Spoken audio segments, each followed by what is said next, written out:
855-451-0101, or to reach out to the Cumberland County Prosecutor's Office online at www.njccpo.org/tips. Again, njccpo.org/tips. Any tips can be kept anonymous, but all tips will be useful to the investigation. I must thank law enforcement at all levels for their swift response to this shooting and for their diligence in the search for any and all persons responsible. I also thank the tremendous EMS first responders who tended to the wounded and shepherded them to care and safety. We are lucky to have tremendous and dedicated first responders throughout our state, including Joe right here in Cumberland County. But let's get something out of the way quickly. What we saw here in Fairfield is a microcosm of the scale of gun violence we see elsewhere in other communities in our state and across the country. We are at the point where this kind of horrific scene is almost part of our daily lives. It has become commonplace. If there is one thing we can never normalize, it is senseless gun violence. I'm proud of the work our administration has undertaken over the past 3+ years to enact and enforce strong gun safety laws. We're a leader in the nation in that regard. But, there's a big but, this is a nation awash in guns, and we're not an island. We are not immune, as was proved 2 nights ago. There are still too many people with easy access to guns who should never have access to a gun. The state troopers who arrived on the scene didn't know if someone was waiting in the woods to ambush them as they responded to the calls. Neither did the paramedics who came to tend to the wounded. Thankfully, by that time, the shooting had stopped. This time, we cannot allow there to be a next time. As I said yesterday, this incident only strengthens my and our resolve to ensure New Jersey continues to lead the nation in gun safety and to be a model for others. We cannot normalize what we saw. We cannot put our heads in the sand and just say this is the price we pay in a free society. I will never accept that. We can never accept that. This community will never accept that. No community in our state or nation should. And we will not stop fighting to protect every community.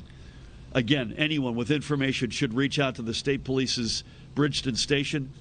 The number again is 856-451-0101. Again, 856-451-0101. Or the Cumberland County Prosecutor's Office, njccpo.org/tips. With that, please help me welcome the Attorney General of the great state of New Jersey, Gabriel Graywall.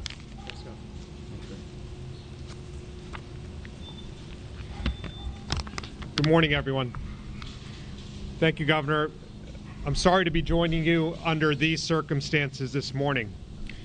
As you noted, we are in the early stages of an active and ongoing criminal investigation.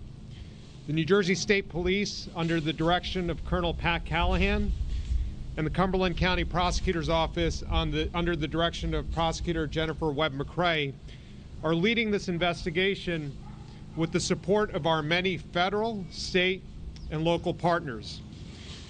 As you all can imagine, given the size of Saturday's party in Fairfield Township, and given the number of victims, there's a significant amount of evidence to process.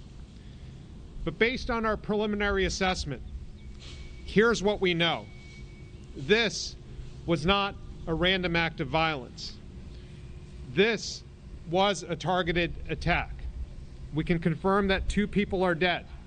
Kevin Elliot, age 30, of Bridgeton, New Jersey, and Asia Hester, age 25, also of Bridgeton. We offer our condolences to their family and to their loved ones.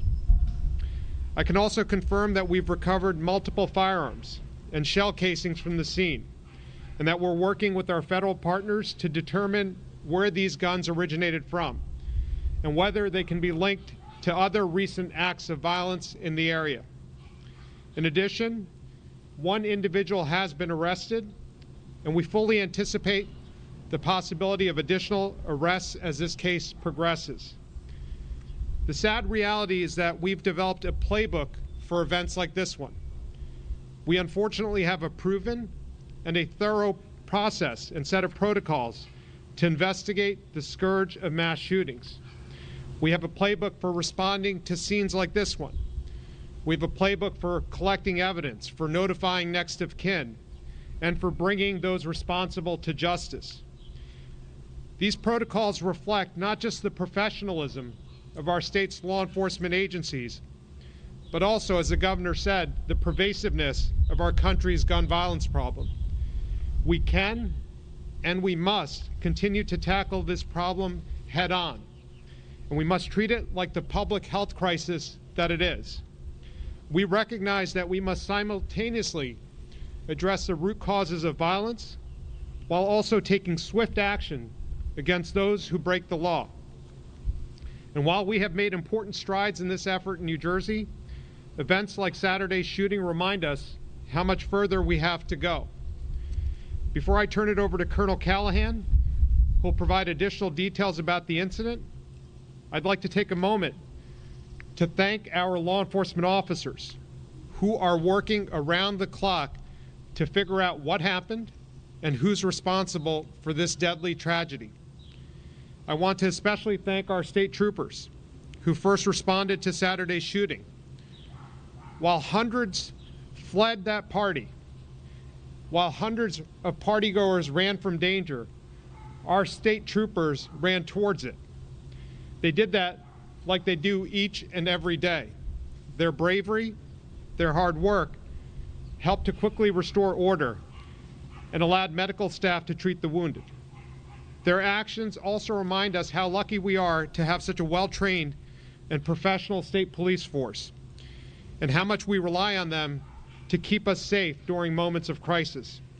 With that, I want to turn it over to Colonel Pat Callahan, the Superintendent of our New Jersey State Police, for additional details of this investigation. Pat? Good morning. Thank you, General, Governor, Prosecutor. I'll just go through some details with regards to this shooting.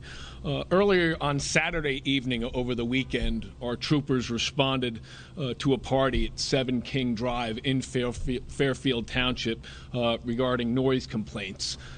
It is our belief that that party ultimately broke up around 11 o'clock at night, and some of those partygoers dispersed, and some of them then ended up at 1029 East Commerce Street in Fairfield. Shortly after 11:30 on Saturday night, we had a trooper who was just completing a motor vehicle stop in the area and heard what he thought was fireworks or gunfire. That trooper immediately responded, as did troopers from both Port Norris and Bridgeton Station. And at the same time that was happening, the 911 dispatchers started receiving phone calls with regards to the shooting. What we learned, as the Governor and Attorney General discussed, that this was a birthday party that had turned deadly, with a total of 14 people shot, 2 of which succumbed to their injuries. Many of those who attended the party, and even those who had been shot, had already left the scene when most of law enforcement responded.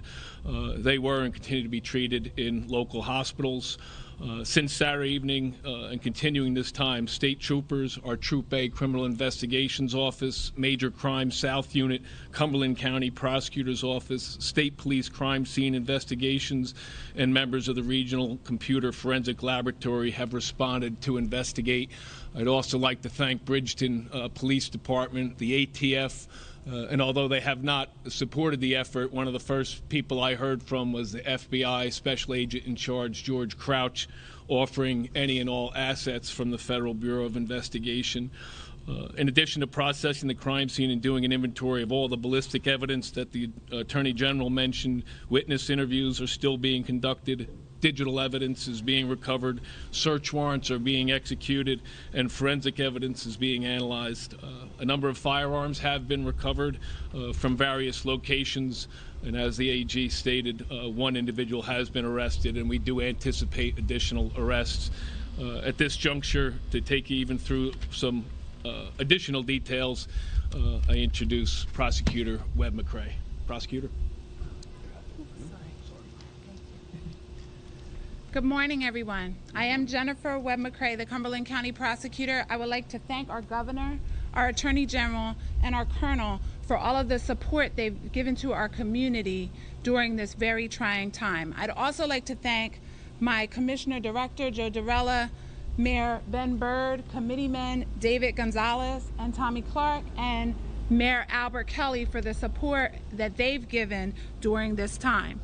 On 5/22/21, in the late evening hours, 14 lives were changed forever. 2 individuals lost their lives, and 12 more individuals were shot, with several remaining in dire condition.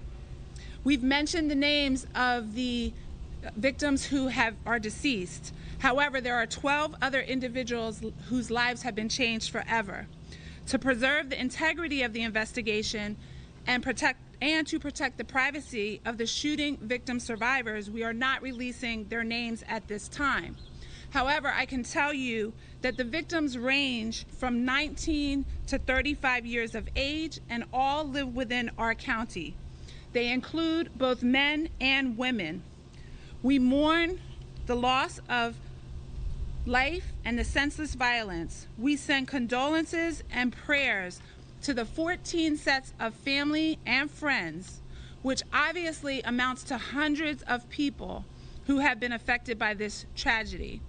While we mourn for those affected, we remind the community that we need their help in bringing those responsible to justice. It has been estimated that there were over several hundred people at the subject party. We are appealing to anyone who in the community who was at the party, anyone who may have taken pictures or video, anyone who may have witnessed suspicious activity after the shooting, to come forward and share that information with law enforcement. We all have a role to play in restoring safety and security to our community. It starts with bringing those who are responsible for these senseless acts of violence to count for their actions. Anyone with information may communicate it through our tip portal, which can be accessed at www.njccpo.org/tips. Once again, they may share it at that tip portal, and it may be shared anonymously. I too would like to thank all of the investigators and all of the cooperating agencies who have been working tirelessly since this event occurred. I can report, as a result of the cooperation from the community, the investigation has led to one person being charged and taken into custody. Yesterday, on Sunday, 5/23, Kevin K. Dawkins, age 36, of Commerce Street, with a Bridgeton mailing address, was arrested and charged with unlawful possession of a weapon, a second-degree offense, unlawful possession of a large capacity magazine, a fourth-degree offense, certain persons not to have a weapon, a second-degree offense, and possession of a weapon for unlawful purpose, a second-degree offense. Mr. Dawkins has been lodged in the Cumberland County Jail. The state will move for detention pending trial. In closing, I want to remind everyone that there are resources for anyone who is experiencing trauma as a result of this incident. Members of the public may reach out to the State Mental Health Cares Hotline at 866-202-4357 from 8 to 8 p.m., 7 days a week, or go to their website at www.njmentalhealthcares.org. We also have a credible messenger program in Cumberland County, which has been interacting with those affected by this tragedy. And finally, we have an army of chaplains, many of them crisis intervention trained, who stand at the ready to help individuals in our community who are suffering from trauma. If anyone needs additional help, please reach out to our office at 856-453-0486, and we will point you in the right direction. You will be getting a copy of the charges before you leave today. Jennifer, thank you. Pat Gerbier, thank you. We'll take a couple of questions. Governor, do you believe that there is any nexus or connection to gang violence? And also, does this mean that there is a shooter or multiple shooters that are still on the loose? What do we know about how many, and is there gang connection? I'm going to defer to the folks closer to the ground. Okay. I would just say at this point, due to the nature of the ongoing investigation, that that's not confirmed at this point with regard to your question around gang affiliation. Do we know if Dawkins was the only reports to be a shooter, or were there other shooters they were looking for, like there were multiple shooters? Jennifer, do you want to? At this time, Dawkins is charged with unlawful possession of a weapon and possession of a weapon for unlawful purpose. However, numerous interviews are being done and we're still putting pieces together. That may come later.